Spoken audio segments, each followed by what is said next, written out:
Welcome to Reality of the Rose with your host, Natalie Sprink.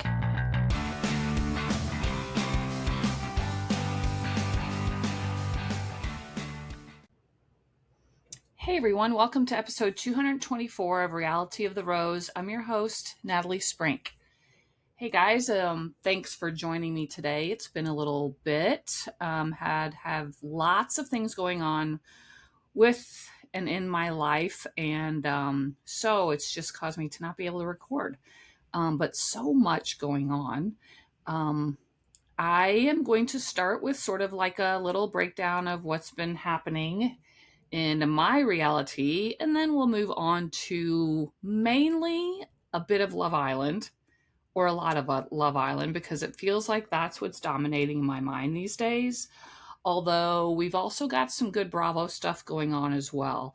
So I'm going to address sort of a little bit of all of it.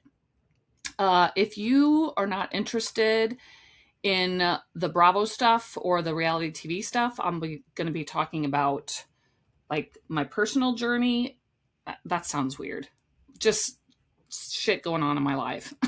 Personal journey. Why did I say that?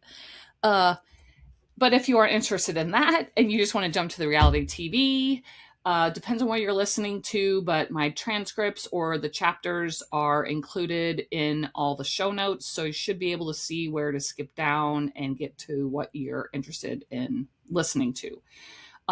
If you're watching this by chance on YouTube or on Spotify, these, this is a Sunday where I did not shower. I did not put makeup on. I brushed my hair out because I'm going to be doing a hair mask later on today. And so I've got my sick eyes going on and my frizzy hair. So I look amazing right now, but I don't really care. I don't know how many listeners I actually have, so sometimes I feel like when I do my episodes, it's mainly sort of just me getting to talk. It feels like a lot of times in my life, I'm the one listening. I don't get to talk very much. I get talked over. This is a bit of a venting session as well. It just happens in my life, whatever, because I can't think of words because I'm going through menopause. And so if people find my stories annoying, I don't know. But this is just a way where I can just talk, not have to worry about boring the person sitting across from me. You can just turn this off if you want to. I'm really just kind of venting. It's like a little therapy session for myself where I get to talk about whatever I want to nobody in particular, and nobody can interrupt me. Nobody can roll their eyes at me. Nobody can think I'm boring. Nobody, whatever. It's just my little piece of the world and my little piece of heaven here that I can just say and do what I want to, So there you go. All right. So let's talk and start. Wow, this hair. Let's start with over the past 10 days or so. Started out really good. Actually, everything has been fine. Everything has been great. I just feel a little annoyed today. So you're getting the best of me right now. But I started, let's see, so about a week and a half ago, I had really highs and lows. No, sorry. There's been highs and lows and in between and like sort of bittersweet moments, things like that. So I got to go to Red Wing, Minnesota about 2 weeks ago, and a little bit less, and visit with my little granddaughter, Stevie, who I have talked about and love so much, and got to visit her with Tim one evening. And then the next day, spent the night, and the next day, while Matthew and Kenzie went to work, I got to babysit Stevie all day long, which was fantastic. She is the absolute best baby. She is so sweet. She doesn't cry. She doesn't fuss. She is just a pleasure. If she does, it's because she's hungry, usually, maybe has pooped or has a little gas and needs to be burped. But when all of that is solved, she is just the best baby. And she either sleeps or she's laying there talking to you and smiling. And I just was in heaven all day long. I could have just stayed there forever and cuddled her and held her. I know you're not supposed to hold babies all the time and let them sleep, but you know what? I don't ever get to see her. And so it was just amazing. So that was a high. I left straight from there to drive to Missouri because, well, first of all, I hadn't seen really my family in a while. I had visited there a couple weeks ago. I believe I talked about that on the last episode, but my mom on this visit was going to have hip replacement surgery. So I wanted to be there for that since I don't live there and I don't get to, help them with things. And my mom's had lots of difficulties with mobility in the past 5 years. And so, I just wanted to be there for that. So I was, and she had her surgery. The good news is it really went well. She had some difficulties on her previous hip replacement surgery where her leg got shortened. No, her legs were different lengths. Am I saying that right? Yes. So the leg in her previous surgery where she had the hip replacement surgery got lengthened a little bit too much somehow. I don't know how that works, but it was like quite a bit off. So she had to wear little lifts in her shoes. And in my head, I am, no doctor. I don't know this for a fact, but it just seems to me that when you have two legs that are in obviously different lengths, it's going to affect you in many ways, even if you already don't have problems. Even if you have a lift in your shoe, I think, how parts of your body compensate for other parts of your body that are injured, and you start walking incorrectly or you start moving incorrectly, or, it just causes different muscles and parts of your body that it doesn't even really make sense to tighten and compensate. And there's all that junk going on. And so because of that, I think that it messes you up anyway. That's even besides the fact of her right hip being in very bad shape, which is the one that she had fixed. So the doctor was a brilliant doctor, Dr. Jacobs, shout out, Mercy Hospital, Cape Girardeau, Missouri. She was amazing. Not only is she a super kind, great bedside manner, down to earth, just a good person, but she also knows what the hell she's doing. And she completely fixed and did a complete successful hip replacement, but she also prides herself on being able to lengthen legs and make legs be the same length during her surgeries. And she did that for my mom so that there's only 1 millimeter difference between the legs, which basically nothing. So that helped tremendously. So my mom, after the surgery, had almost no pain as far as the hip pain that she was experiencing prior to surgery, which was what I was really praying for, because it was the pain that was killing me, and seeing how much pain she was in, but my mom not complaining about it ever and just living with it. And so that was better. And she was immediately, I could tell, walking a bit better, going up steps right away. And just, it was just, she spoke of how her hips being the different lengths, she could tell that like right away that she didn't need to lift in her shoe, which is wild to me. But, anyway, so I spent the night with my mom, which I'm really glad I got to do that. And she was really grateful for that, as was my dad. And so we got her home. She had a physical therapist come to the house and assess her. And my mom had some trouble with her walking, and her walking completely has changed over the last few years because of pain, and kind of a subtle thing that, didn't happen suddenly, and that progressed to where she was pretty much just shuffling her feet and not walking heel toe whatsoever. And the physical therapist noticed that, as have I, for several years already, and pointed out to her that she needs to start really concentrating on walking heel toe. And what's wild to me, and why I really even mention this here, is because the human body is crazy to me. And it's wild how your body automatically compensates and tries to help you to experience less pain on its own, really. And he explained to us how and why that was that she started walking, which I won't go into the physiological explanation, but why it is that she started walking like that. And it basically was that reason for her body to compensate to try and decrease the pain she was feeling. So when we told her that she's supposed to walk with a walker for a little while because of her age, so she doesn't fall, because if you fall after an immediate hip replacement, it's not good. So she was told to really, really concentrate on that. So she did it the first time, and she admitted that it was difficult, that it was hard for her to walk heel to toe, and that she had to consciously think in her head and have her brain tell her foot how to do that. And then even then, it was a bit difficult. So it's so weird to me how, for at different points in your life, it's almost like she's having to teach herself how to walk again. And so, that's something that we're going to have to work on. I was being like,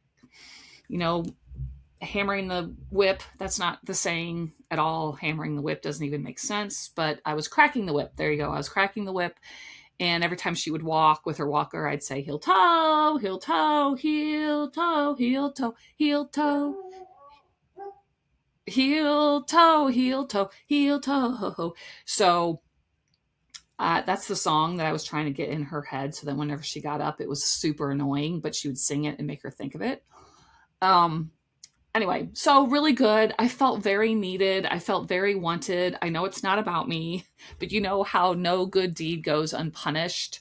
No, that's not it, because that wouldn't make sense. But how, you think you're doing a good deed for someone else, but you're really kind of doing it for you. It's a Friends episode with Joey and Phoebe. If you're not familiar, go look it up. But anyway, so I really found that I was helping them, and they kept thanking me. They kept just like, they were so appreciative, so appreciative. I'm like, I am your daughter. Like, this is what I'm supposed to do. You don't have to thank me over and over. You don't have to pay me. You don't have to like, whatever.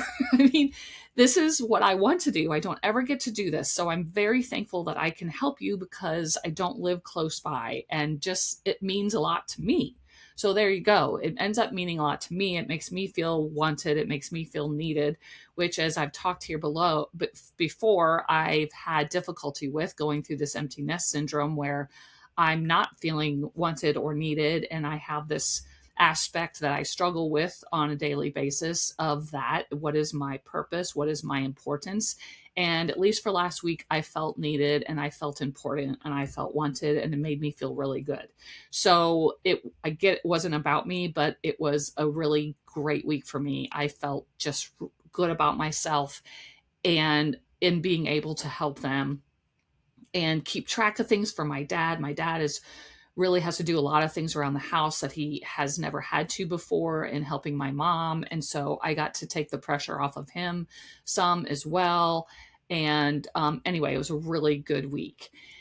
So, but it's bittersweet, because again, then it's the aspect of life where you're starting to see your parents aging, and probably things aren't going to go back to the way they were when they were young. It's only going to probably get more challenging, and other things that I don't want to talk about right now, because aging parents, we know, for any of us, we need to appreciate each day, because it could be our last. But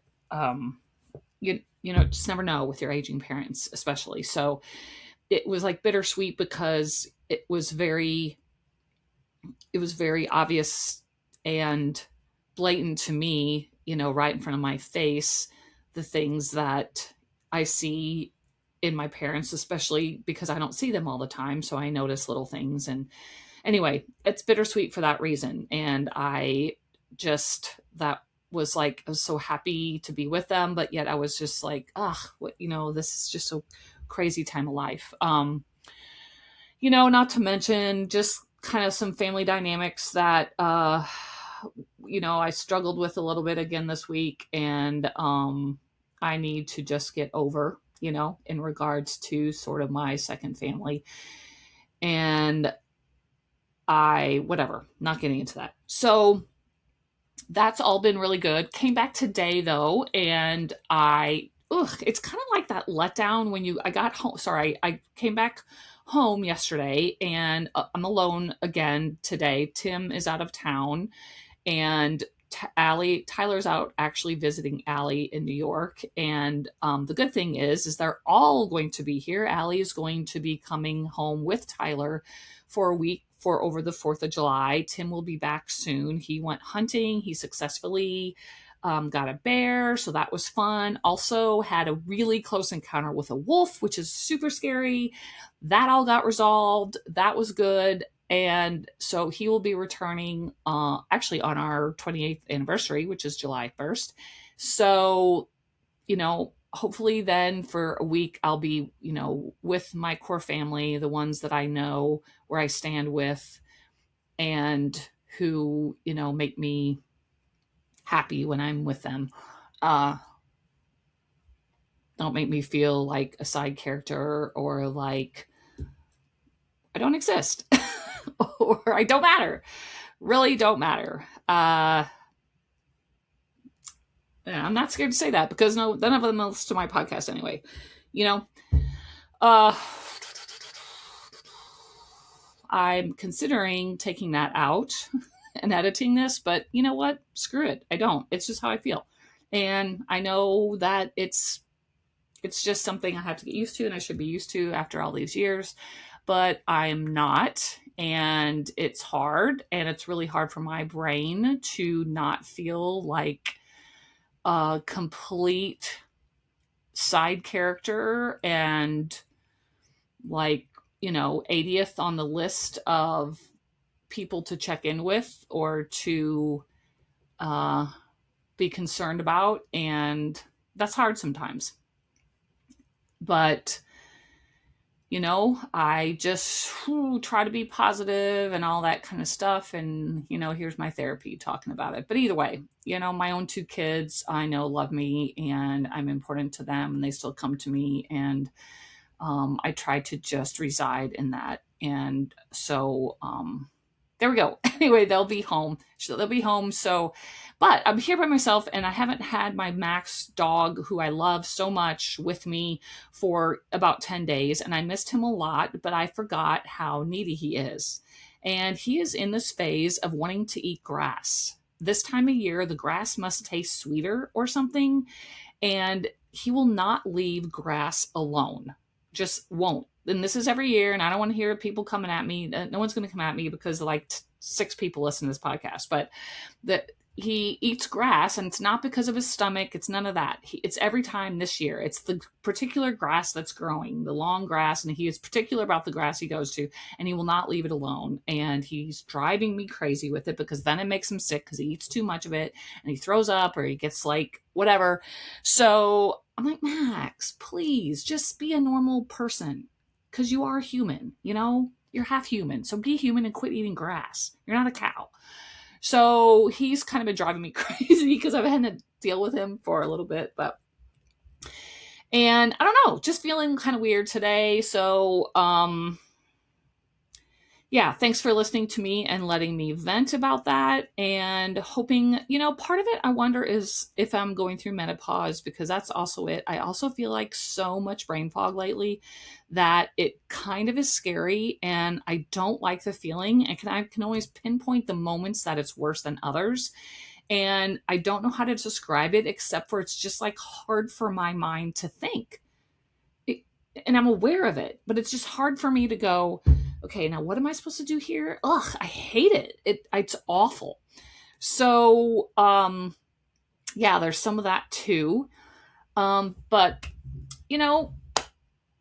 I have my Lord and Savior Jesus Christ right here with me, and I pray a lot, and I just go to a little bit of therapy, and I'm going to get through it. It'll be fine. It'll be okay.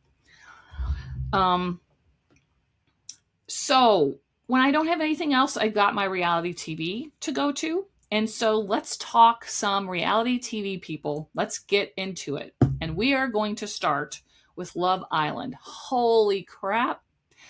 I know anyone who follows Love Island, none of this that you're going to hear is probably new news, but I'm just going to give my opinions on Friday night's episode, the recoupling after Casa, which, as we all know, was probably one of the best scenes in reality TV history, especially on a love finding show.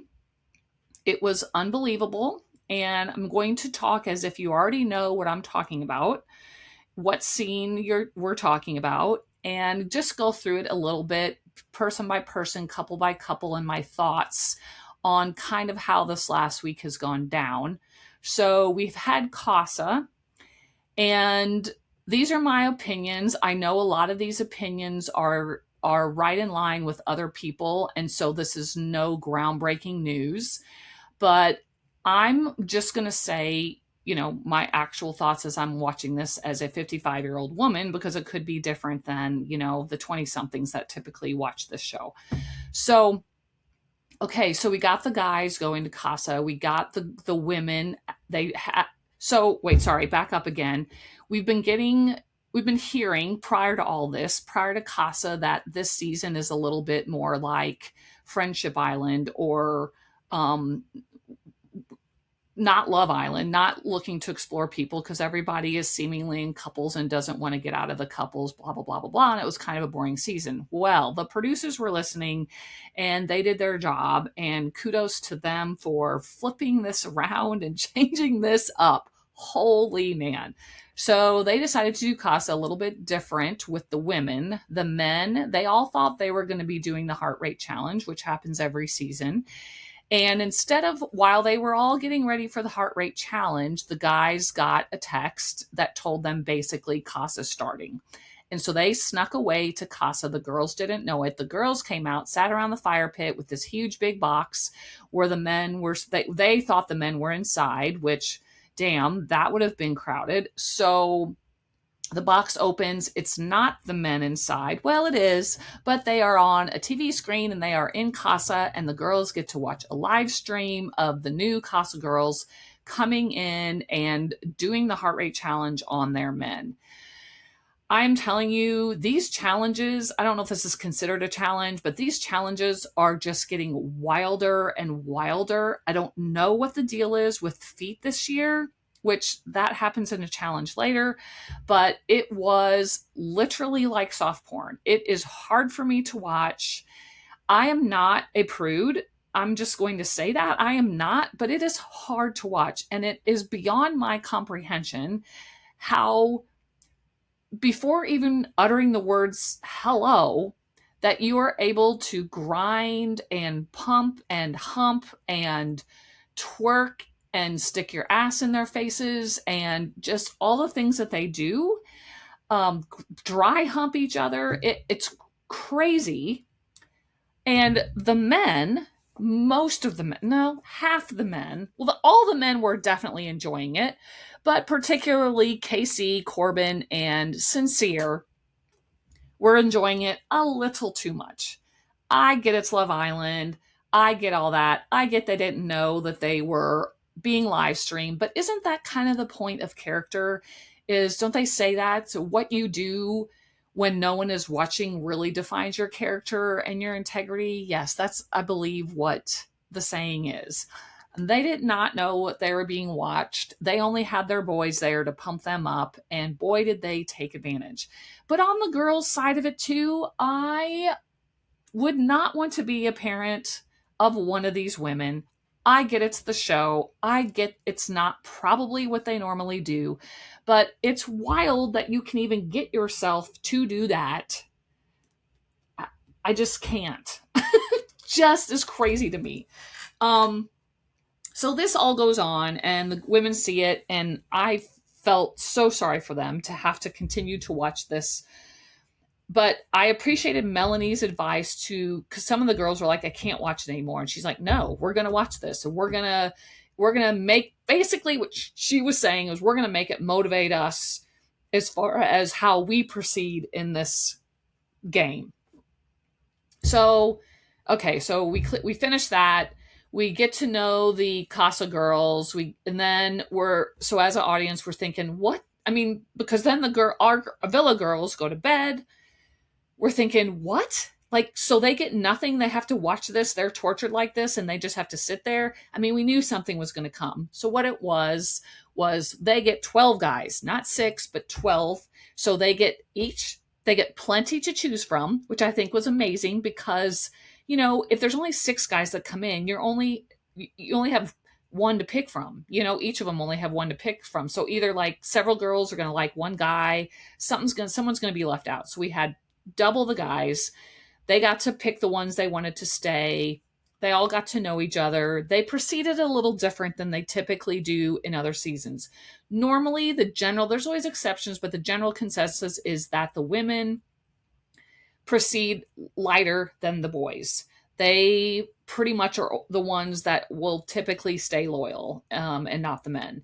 And they proceeded a little bit different, although they proceeded a little bit harder than they may have had they not seen this live stream. So I think Melanie and Anaya specifically proceeded with more intentionality than they would have had they not seen that live. Okay, so then we also get to know the Casa girls. That kind of, there were some that pursued others, but in the end, they kind of got paired up. We have Bryce and Trinity, the love story of 2026. And, just as an aside, as everyone else is feeling, if they don't win, there will be riots in the streets. They are like their own little rom-com. Trinity is amazing. I think she has won America's hearts even more than Anaya did last year.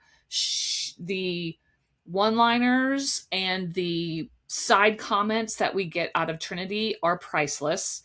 Her and Bryce had the slow burn that we see on rom-coms, and it's amazing. When we had the recoupling, we have them both happen to be dressed in yellow. I'm going to choose to think that there was no producer interaction in that they both just chose yellow. He comes running out to her. They both profess how much they miss each other. It was amazing. We had Soul Patrol. No, is that Soul Patrol playing in the background? Perfect TV moment for reality TV and for Love Island. Best moment. Okay, so that's an aside. So we have them. So they both realize this. I'm so happy that they both proceeded that way. We have Kenzie that saw Corbin and how he acted initially on the live stream and said, hell no. Thank God, because Corbin should be banned in general in life as a ban. And so she proceeded. She was going either after Gall. I didn't know, the name is not familiar to me, so I forget how to pronounce it. It's Gal, Gall, though, I think is how they pronounce it, or Dylan. And she ended up being recoupled with Dylan. There was really no surprise there. We knew she wasn't going to falter. We knew Corbin, he ended up with Permita. I might be saying that wrong, but anyway, they ended up together fine. When the recoupling happened and they walked in, the villa girls gave him all kinds of hell, and it was amazing TV to watch. I'm just going to kind of give my opinion on these like little parts. So in my head, you have the villa women who have been watching the show. So they kind of know who's going on. They kind of know how the men have moved in the past. They know who their connections are. So they come in not blind. They know.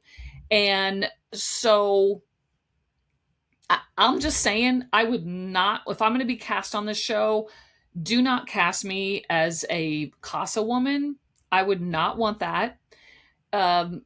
My personality maybe, but first of all, likely you aren't going to ever become that close to the women in the villa if you go back, because of just the fact that you all are hooking up with their men. And we all know, like, yeah, it's the men that are doing it. This is how the show works. This is supposed to happen. That's what they're supposed to do. But I can't help but think that it's just human nature for a woman to not like another woman that goes for her man. Like I just think that's human nature. So I think that you're always going to be shunned a bit and never going to be completely embraced by the other women at the villa. And you can say all you want, I don't even care, I'm here to find love. No, you're not. You're not really here to find love. You're here to find followers. It's just, no, just stop with it. Great if you find love, but that, just quit. um so, and I always feel like in general, the America watching also does not side with the Casa women, because why would you? You have gained connections, you have gotten to know the Villa women, you are invested in the Villa women, you've seen what they've gone through, the things like that. So you're not typically going to like completely love the Casa women. Again, human nature. So would never want to be a Casa woman. So, and also they they've had, and I know that Casa is different in different seasons, but like say this particular season, clearly the Villa couples, the initial Villa OG couples, have had way more time together to get to know each other. And so the Casa women are going to have had 3 days, in this case, 3 days. Maybe sometimes it's been 4, maybe even longer. I don't remember past seasons how long Casa is. But you've had significantly less time with this man. You have to know that probably there's something to that.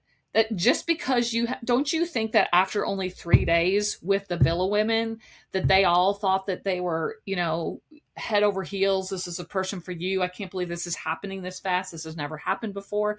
These are so different situations than real life, that how, and they've all watched Love Island before. So, it's fine, it's TV, this is how it's supposed to go. But like logically speaking, how can you believe that really what you found after 3 days is it? So I just would never, if you told me like I was cast, I mean, unless all you want are followers, I'm going to say no to being a Casa woman. I'm out. Thanks for the free trip to Fiji, but no. So anyway, and we are going to obviously be rah-rahing these Villa women when they are coming at these men at the recoupling, because this is great TV. This is unfiltered and unedited. Just like I'm saying unedited tongue in cheek, because I know it is edited and they're taking some things out. And we're even hearing today that maybe when TT called Trinity a little girl, that all the girls, that struck a chord and triggered all the girls, and that possibly Melanie got up out of her seat maybe and went at TT. No one knows this for sure, but there is footage where they're showing everyone on the couch right around that time, and Melanie is not present. So and also Kenzie. So we're thinking Kennedy, Scott Stiles, and Kenzie and Melanie went at TT.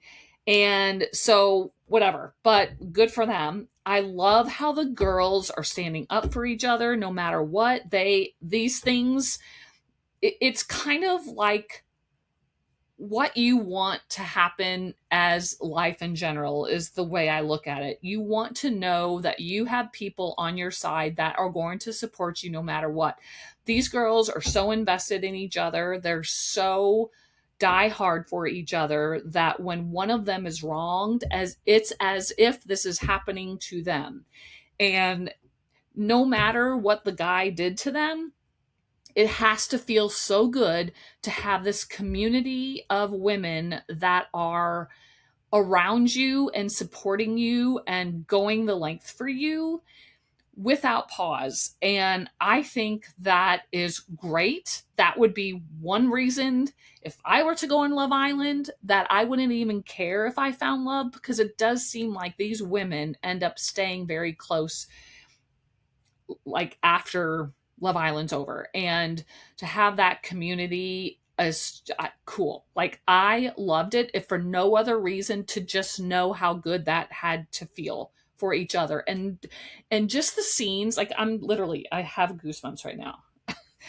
Literally the scenes of them waiting for their men to walk in. Are they going to have someone on their hand or not? And the other women holding their hands in support and watching for their reactions and making sure they're okay. Even that was just so good. And I loved watching that part of it. I just loved watching that part of it. It's like the little nuances of the show that sometimes I tend to notice instead of the very obvious plot lines, you know? So anyway, so I can't imagine that Parmita, I don't know if I'm saying her name right, but let's just say it's Parmita. You know, here's what all the women are saying.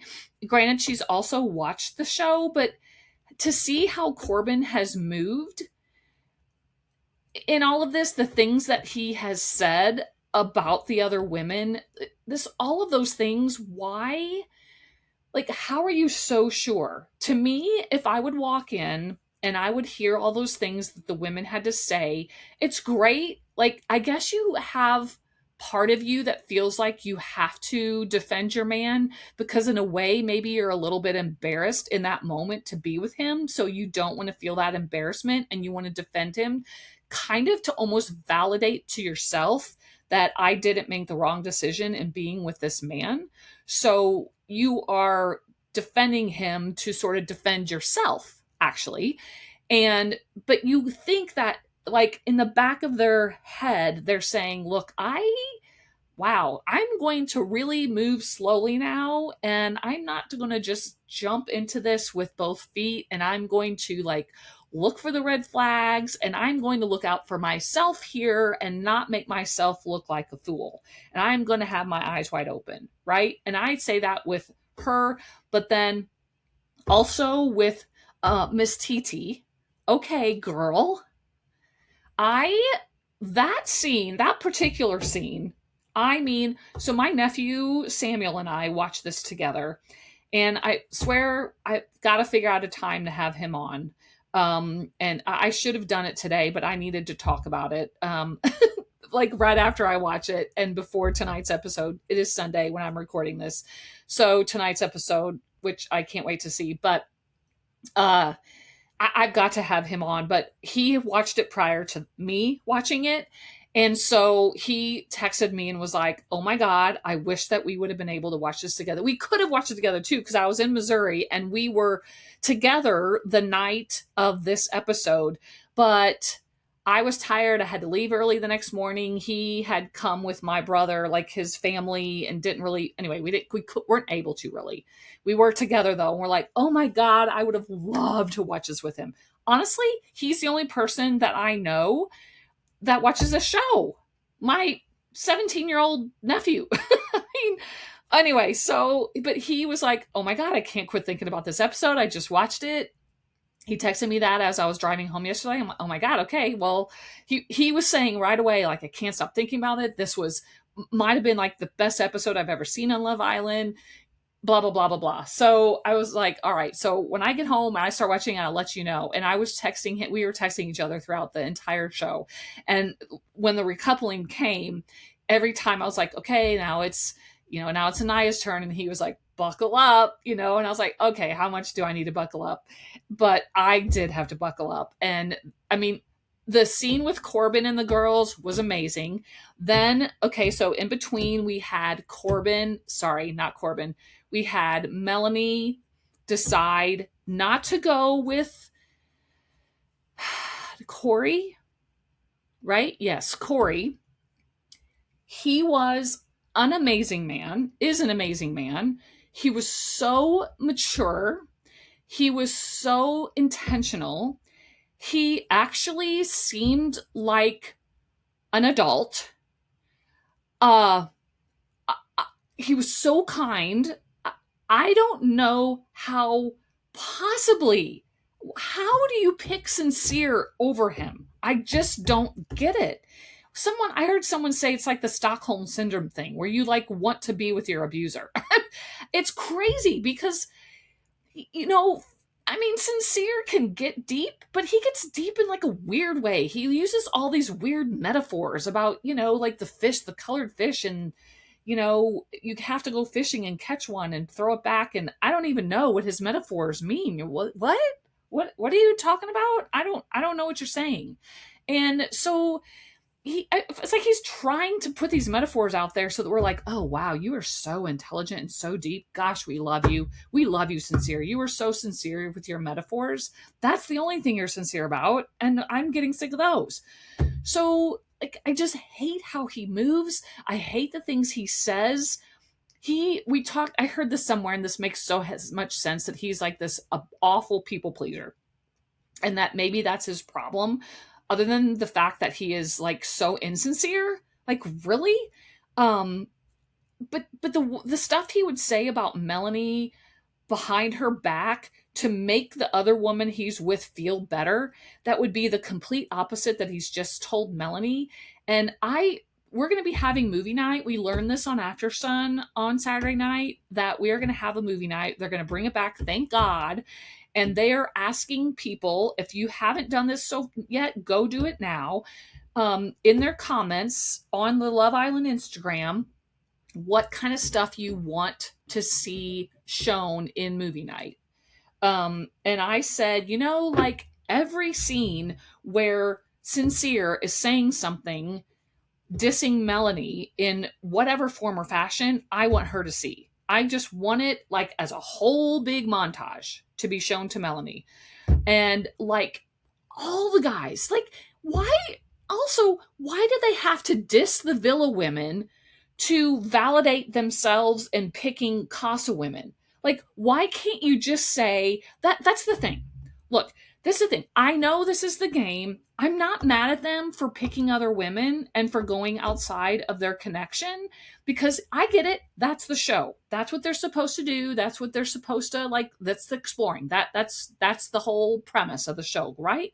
I get it. But you don't have to be an asshole in the meantime. You don't have to say mean things about the women, the Villa women, to validate in your mind going with someone else. Can't you just keep it at, look, I'm forming this connection.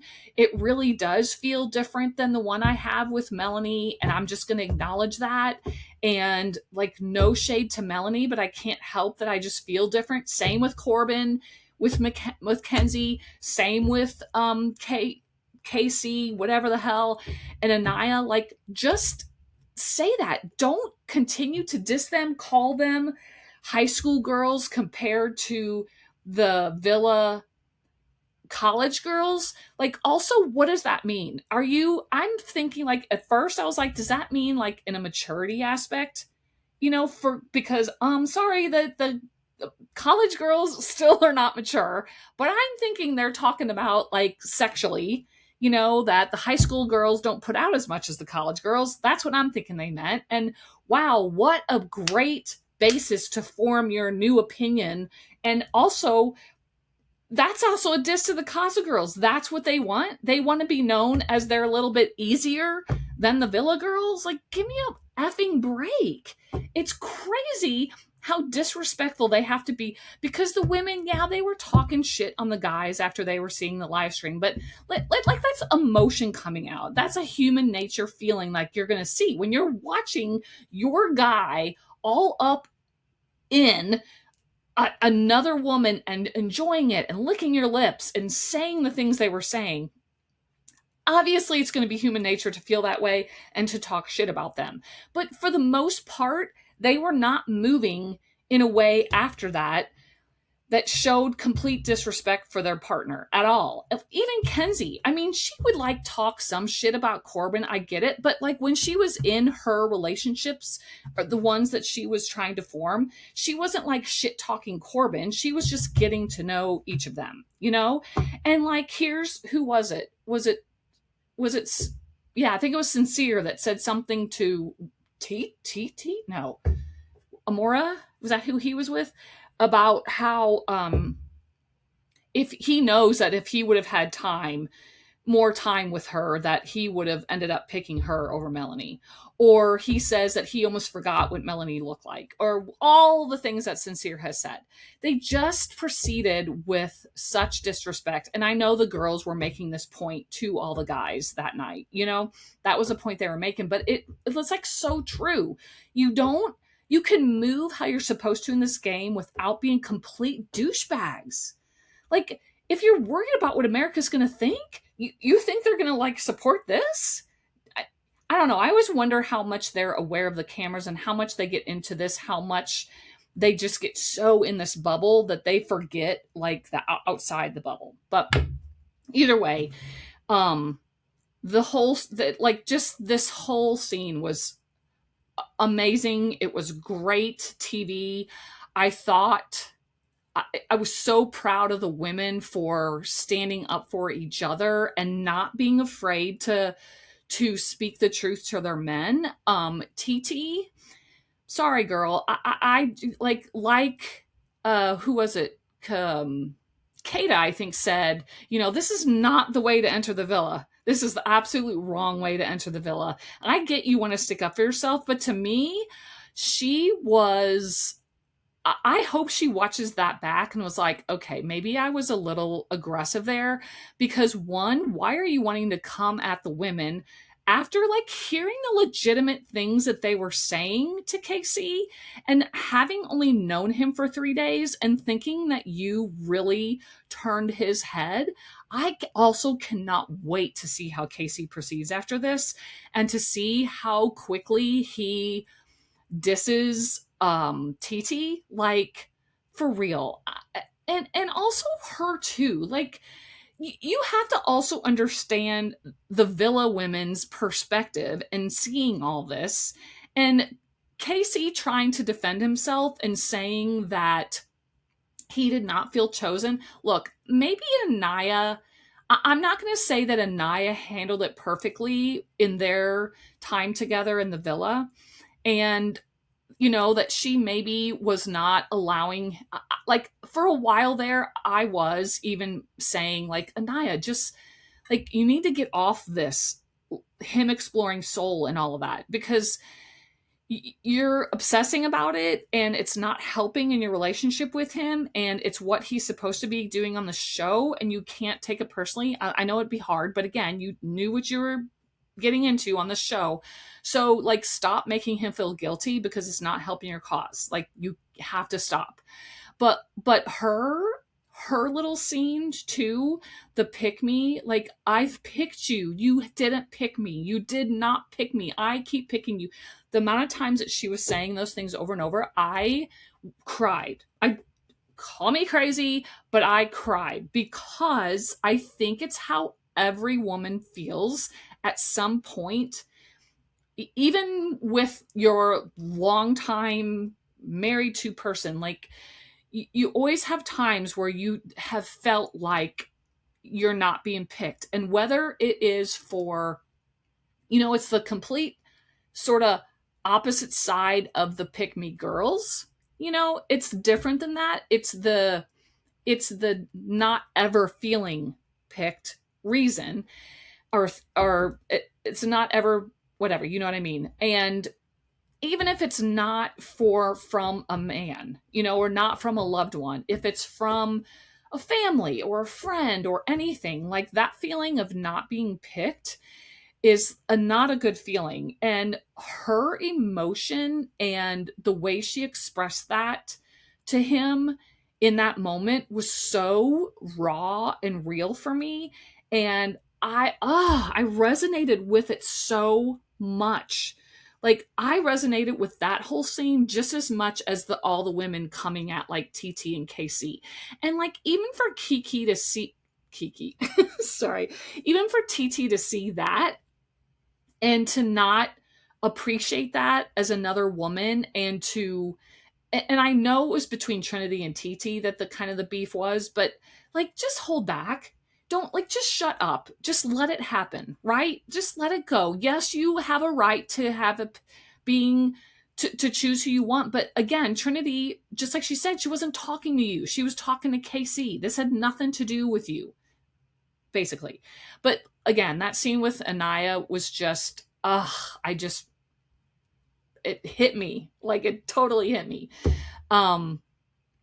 Because that is such again, in real life, that is such like a real emotion that I think is had by everyone at some point. And, there again, I think Anaya should have a million times over picked Carl. He treated her like a queen that she is. And yes, she may be regretting it, like and I also think, like, at the time I was like, Melanie, how can you not pick Corey? And Anaya, how can you not pick Carl? Like, it made no sense in my head how much better they treated you. I get that they haven't seen all the things we have, what they've like said and done behind their backs, but they saw the live stream and they already had their frustrations, going into Casa. And so I don't know. It was hard, but I guess if you don't feel it, you don't feel it. And if you are thinking the same thing, like, yes, I was with this guy for 3 days and he was so nice to me, but I also was feeling this way, in the initial 3 days with whatever, Sincere and KC. I don't know. I don't know what's going through their heads. I don't know what it's like to be in the villa and be in this bubble and what they're experiencing. I know it's so obvious to all of us watching, and obviously they felt like they needed to do it. But it was so hard to see how them being treated so well and then go back to what you had. It's crazy. Anyway, this is such a good season. So that's, I'm going to stop because I could keep going and going and going. We've also got Rhode Island, Real Housewives of Rhode Island, the reunion going on right now, which is really good. It is so interesting to me how Rula, and I'm kind of a team Joellen with the two of them, but it's true that Joellen's like, you were on 3 episodes, so why are you talking so big? Your husband is like cheating on you constantly. He put a tracker on your car. Like, how are you coming at me?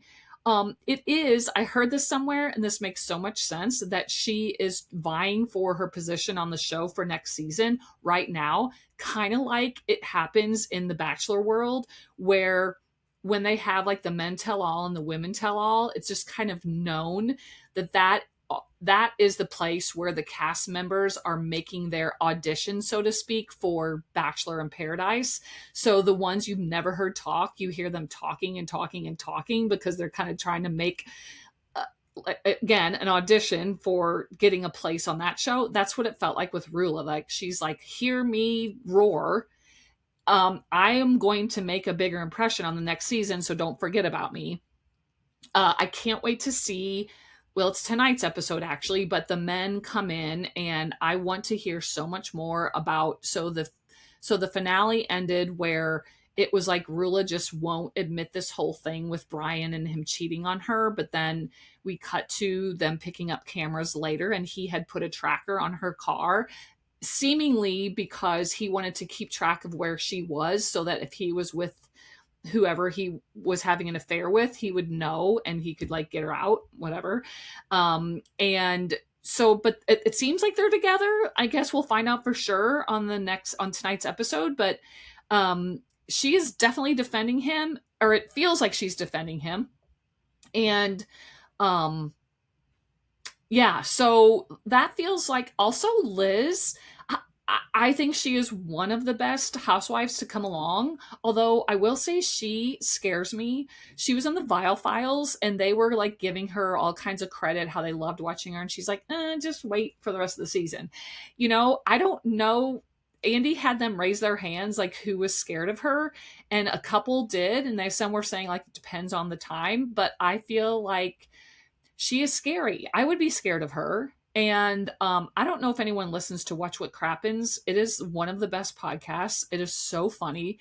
These guys do, like, they make fun of every episode. and while they're recapping it, but they do voices and impressions of each of the characters on all of the Bravo shows, and they have Liz down to a T. It is so funny listening to them talk like her, because it's hilarious. But anyway, that's like a side note, like shout out Watch What Crappens. But so where was I going with that? Also, Alicia, really, this whole cast, like, I love Ashley Iaconetti. I'm happy that she's on here, and I want her to stay, because I think that because I'm a Bachelor fan and I love seeing the crossover. But I will say that she is not as natural of a housewife as I wish she would be. She doesn't bring the drama. Maybe she needs a few more seasons, but everyone else on this show was literally meant to be a housewife of a real housewife, like for real. But it seems like the beef between Alicia and Liz has been pretty much squashed. But also Liz and Rula on this particular episode, the first part, were so ambiguous with some of the stuff that they were trying to explain. It took so long. Like, there was a time when Rula was trying to call out Liz for having an affair on her husband, and she just kept saying, "I'm just saying, I saw something, I'm just saying." And Liz was like, say it. Well, it was at an event, and I'm just saying. Okay, say it. Like, this went on, it felt like, for 10 minutes. And so finally Liz said what happened. The same thing happened when Liz tried to accuse Alicia and Sue Ellen for setting up the whole scene in the car where they came at her about the homeless thing again.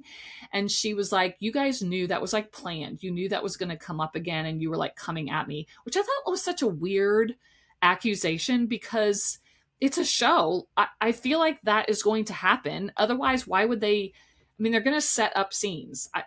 It's not scripted, but in a way it is. They're going to set up scenes. I don't think it was that weird.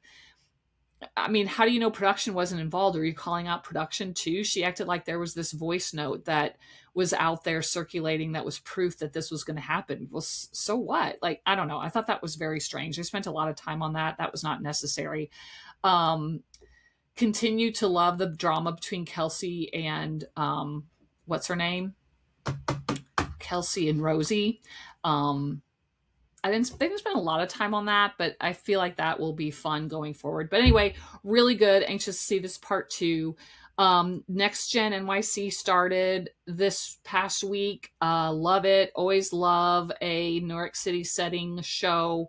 It looks like this one's going to be another really good one. I think they're bringing in a couple new characters, but they haven't been introduced yet. But they have set up everything very nicely. I don't know. I guess I don't have a lot of details to cover on that, but it just feels like the drama between all of them is pretty organic too. And I'm already forgetting some of their names, so I've got to like relearn them.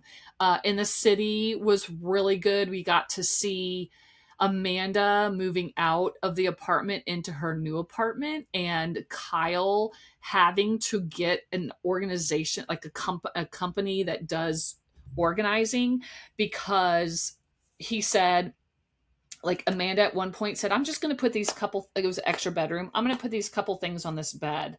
But I'll, that's it. I'm just going to lay him here because I don't have anywhere to go with them. When you show the room afterwards, it was just packed, cram full of shit.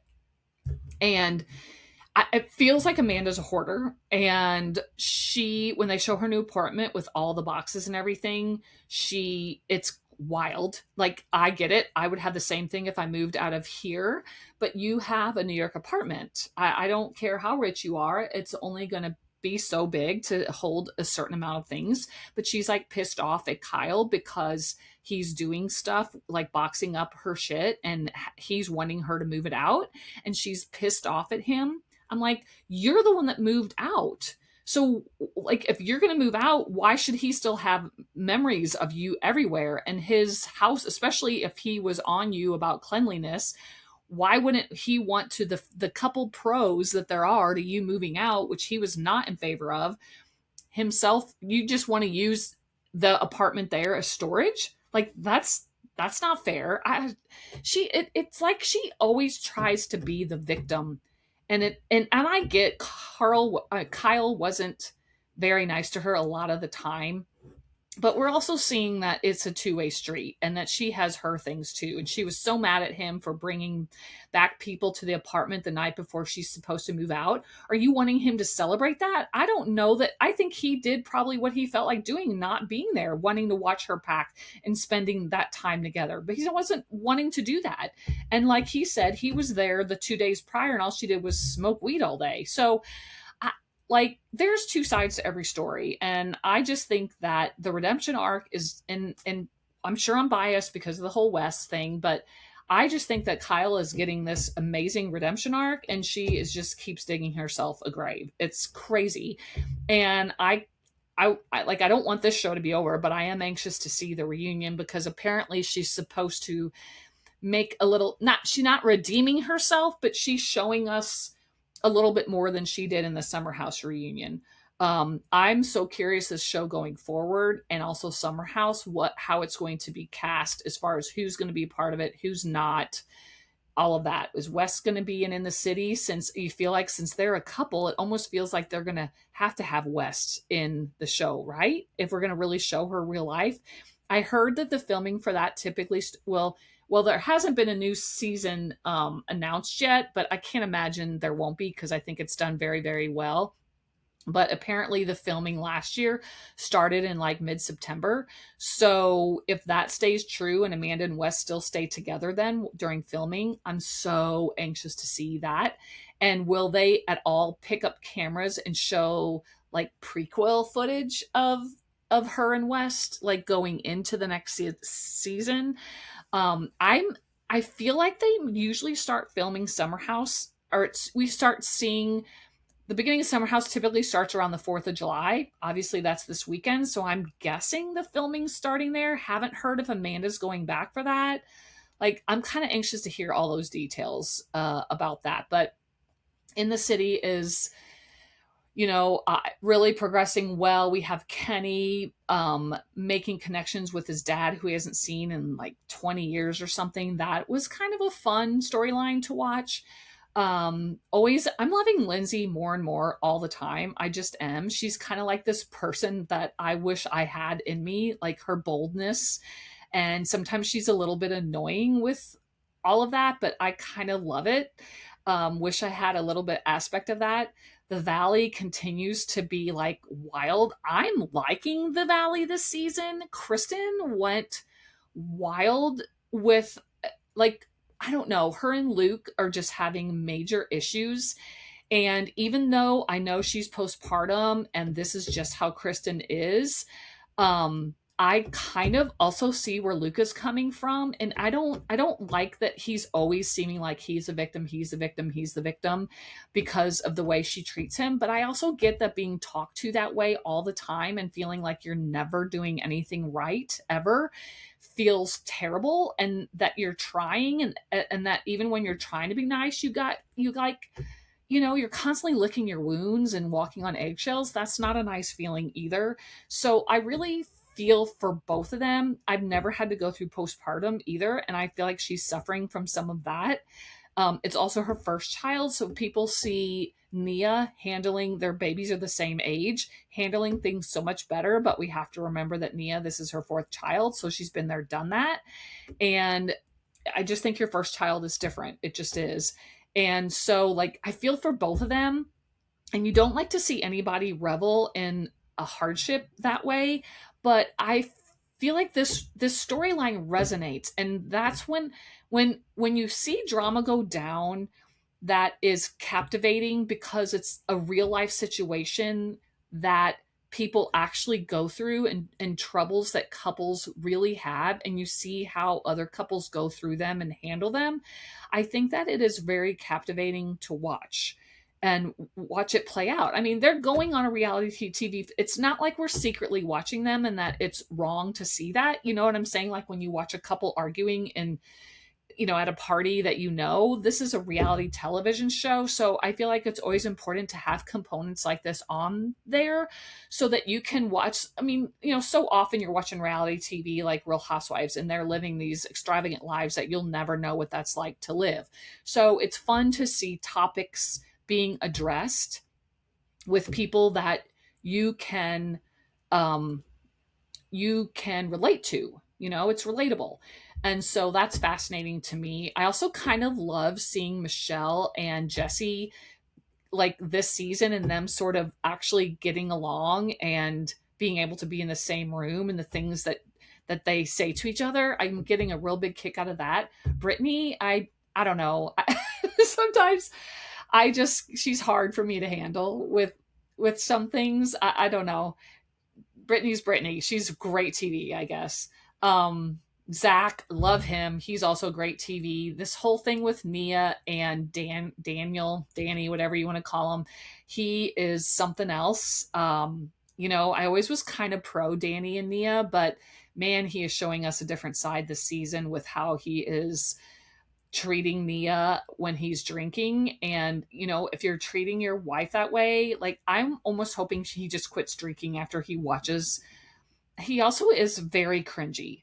Like, when he was coming down at the party, that I think it was the Schwartzapalooza party, and he was constantly going, let's go, let's party. Like, I'm like, shut up. Once was kind of cringy, but okay, to get everyone going, but it didn't work. And also quit saying it then. Like, the 12th time you've said it, it's not working.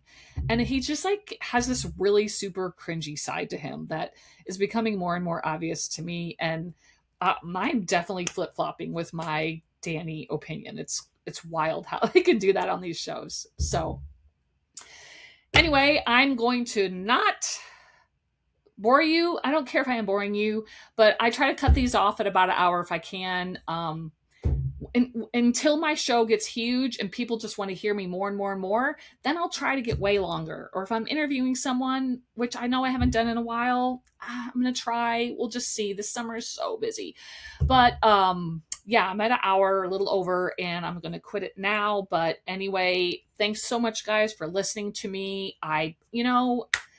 The 5 of you who do, I just thank you so much. And if you ever get to the end of the episode, like, know how much I appreciate it. And, if you're still listening, will you like send me a message or something and say, hey, I listened to the old podcasts, liked it, loved it, hated it, do this instead. Like, I don't know, but I'd love to know who is actually listening to the end. It would be great. So, yeah, until then, support me any way you can. Tell your friends, like, tell them to just go leave a review. And if they didn't listen, but until next time, be calm, be strong, be kind, be grateful. Oh, shit. Whoopsie. Bye.